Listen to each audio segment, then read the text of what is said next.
снова здравствуйте. И снова сегодня будет про перец. Да. И снова сегодня про перец. Ну так, немножко про перец. И будет сегодня немножко про... Смотрите, вот такая интересная штука. Начну с того, что я уже 13 лет рассказываю про пользу перца, как его правильно употреблять, про именно кайенский перец, значит, как оптимальный по содержанию капсаицина, оптимальный по помолу, оптимальный по доступности на российском рынке, вот, и так далее. Одновременно со мной, значит, об этом перце начал рассказывать Синий доктор, вот, или по-другому профессор Столешников. Ну, видимо, сверху информация пришла, мы, соответственно, начали ее рассказывать, да. Но суть в другом. 13 лет, ребятки, вдумайтесь, кто-то за эти 13 лет вырос настолько, что начал уже девок в углу зажимать. Кто-то, значит, за это время успел зачаться и родиться. Вот. Кто-то уже успел за это время, значит, завести собственных детей. И так далее. 13 лет это достаточно много. И только сейчас пошла реакция официальной медицины и вообще официальных властей вот на это вот все. По большому счету я понимаю, почему так. Когда не можешь с чем-то бороться, возглавь это. А бороться пытались. Кайенский перец в свое время, когда все это дело начиналось, он был доступен в продаже. Он был практически во всех магазинах. Сейчас в магазине его найти очень и очень проблематично. Почему-то, я не знаю почему. Хотя он пользуется очень большим спросом. Люди его заказывают большими банками, заказывают в других городах и так далее. Вроде бы компания должна радоваться такому спросу на российском рынке. Она должна это больше продвигать. Но почему-то этого не происходит. Я не знаю почему. Я не знаю, какие то механизмы задействованы. Но про свободный рынок мне сказки рассказывать не надо. Я слишком давно живу на белом свете. Видел, как этот свободный рынок в России формировался. Вот. Я эти все вещи знаю. Но сейчас началось шельмование. Сейчас в новостях начали рассказывать там про перец. По одним новостям, значит, поначалу, вот еще недавно, про его пользу, как замечательный, как его, значит, использовать. Правда, чуть-чуть там, совсем чуть-чуть, да. О том, что, значит, перец вообще вот красный, он вообще такой полезный. О том, что, значит, полезное в нем, это именно капсаицин. И то, что это давным-давно медиками, химиками, биологами установлено, как этот капсаицин действует, что этот капсаицин, он, понимаете ли, противоопухолевый, он очень хорошо обеззараживает, значит, как санитарное средство и так далее и тому подобное. Значит, замечательная штука, да. Вот. Это давным-давно установлено официалами. И сейчас вроде как, ну да, вот перец полезный, и начинают рассказывать вот эта вот красная хрень, которая цвет его определяет, а это, оказывается, она полезная. С чего бы вдруг? Тот же самый кайенский перец бывает еще и желтым. Это его нормальное состояние, на количество капсаицина совершенно не влияет. А у хабанера, например, он вообще зеленый бывает. И что с этого?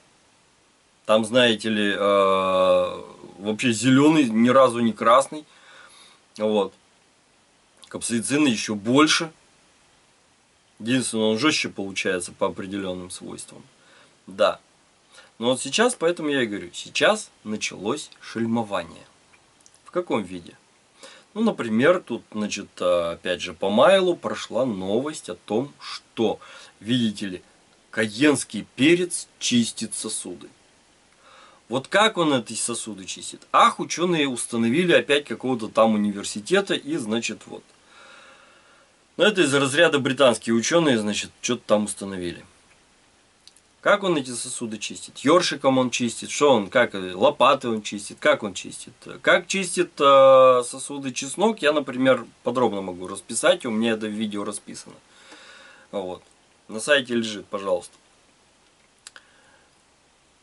Но перец-то дело в том, что сосуды не чистит. У него механизм-то совершенно другой. Дело в том, что он снимает, вернее, приводит тонус сосудов в норму. Вот в чем дело. Бывает у сосудов спазм. Сосуды, если что, если кто не в курсе, они имеют собственную гладкую мускулатуру. И они, соответственно, в состоянии, значит, просвет свой заужать и наоборот расширять по максимуму. Вот. И спазм, он, знаете ли, может выражаться как в том, что сосуды вот сильно раскрылись, либо как в том, что, значит, они очень сильно сжались.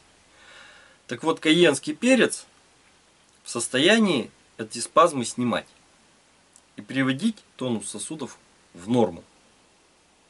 Вот в чем дело.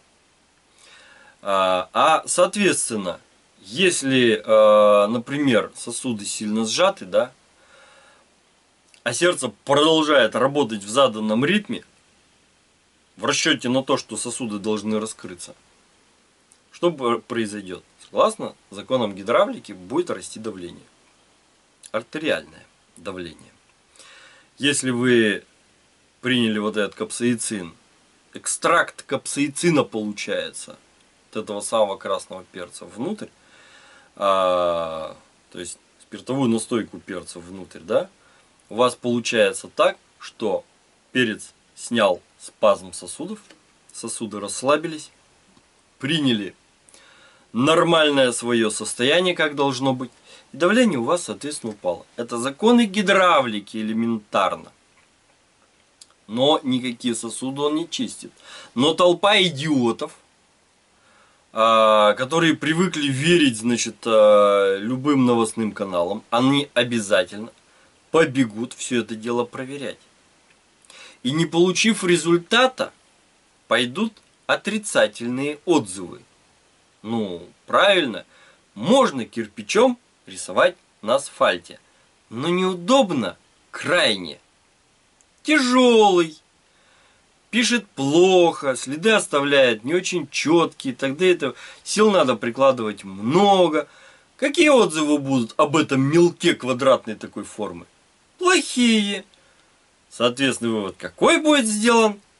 Что кирпич это плохо, а вот мелок это хорошо. Понятно, да? Хотя кирпич он вообще для другого. Но обывателю это не докажешь. Если ему сказали однажды, что кирпич это строго для рисования на асфальте, то на каменщика такой обыватель будет смотреть квадратными глазами и говорить: ты че, идиот? Ты че, вот из мелков-то дом, что ли, складываешь? Ха-ха! Сейчас таких обывателей, значит, которые там 30 лет и меньше, дофига. Вот, на самом деле. На них вот это вот все хозяйство-то рассчитано сейчас. Вот. Понимаете, штука какая? Вот. Это один из способов шельмования. Когда какому-то химическому веществу, например, да, какому-то препарату приписывают свойства, ему не принадлежащие. Вот. А потом, естественно, вот эта вот волна, да что вы, да он же не помогает, да он не это самое. Вот. И потом вот эту вот волну уже раскрутят. Такое бывало многократно бывало. Вот. Практически про самые эффективные лекарственные травы я могу сказать именно это. Был такой молочай Паласа, его продавали в аптеках. Прекрасный иммуномодулятор, прекрасное противоопухолевое средство. Прекрасное средство, которым можно лечить онкологию, особенно в ранних стадиях. Вот. Так его запретили. Почему? Ну, потому что он ядовитый. Ну, правда, никто на нем не отравился, но его запретили, как ядовитое. Вот. И очень много трав запретили на том же самом основании. Хотя никто не травился, но их запретили. Да. Вот. Кому-то морозник очень хорошо помогал. Вот. Не всем, но кому-то помогал. Вот. Точно так запретили, потому что ядовитый. Вот. Ну, там, да, там достаточно узкая сфера его применения. Понимаете? И, собственно, все. А сейчас здесь вот эта вот штука идет. Называется по принципу «не можешь бороться, возглавь». Вот сейчас и возглавляют. Вместо того, чтобы использовать наработки природы. Я не говорю про наработки каких-то отдельных людей, которые там, значит, являются, ну, как это называется, целителями, я не знаю, там, лекарями и так далее. Да хрен с ним. Но природные-то вещи почему не использовать? А это же фармацевтические компании останутся без прибыли. Таблетку напечатать — это копейки, блин. А таблетка в аптеке стоит диких денег. Ёкерный бабай. Понимаете? Сейчас вот ноотроп в аптеках пропал. Куда там? Мощнейший ноотроп. Прекрасно работал. Изумительнейшая штука. Проверку по нему учинили. Ну, допускаю, что может быть там был брак. Вот. И кто-то траванулся. Но самое характерное, из аптек-то ведь это дело не изъяли. Из аптек оно пропало естественным образом, просто запретили поставки в аптеки. Что характерно. То есть, скорее всего, никто не траванулся. Вот. Если вы еще ржете над Западом, тыкая в него пальцами и говоря, значит, что там вот это все растительное запрещено, значит, и они такие идиоты, а у нас вот это вот еще разрешено, и мы такие крутые, спешу вас разочаровать. Скоро у нас будет точно такая же штука. Все законодательство, всю законодательную базу у нас подтягивают под западный манер. Вам уже сказали по телевизору, что мы будем, объединяться с Европой-то, да, от Брюсселя до Владивостока. Вот. Вот это вот все и происходит. При этом не их наше руководство подтягивает под нормы здравого смысла, вот, а у нас отменяют нормы здравого смысла для того, чтобы законодательную базу подтянуть под европейскую, со всеми вытекающими последствиями отсюда, включая пенсионный возраст. И даже тот момент, что наш человек, если считать по часам, работает больше, чем немец, больше, чем японец, вот. По статистике это именно так, причем статистика не наша российская, статистика даже самая западная. Вот. Задача стоит другая, совершенно другая. Задача, как и много-много десятилетий назад, стоит простая. Расчистить территорию. Поэтому нас называют не Русланд, то есть страна русов в переводе на русский, а Руся. Территория, где живут русские. Ясно? Не страна русских, а территория. Точно так же, как в свое время была территория, где живут индейцы. Им туда огненную воду возили и бусики. Нам сюда тоже возят бусики. Вот. Ну ладно. Собственно, я про перец. А перец это, перец ешьте. Ешьте. Только нормальный. Я уже объяснял какой. Всем пока.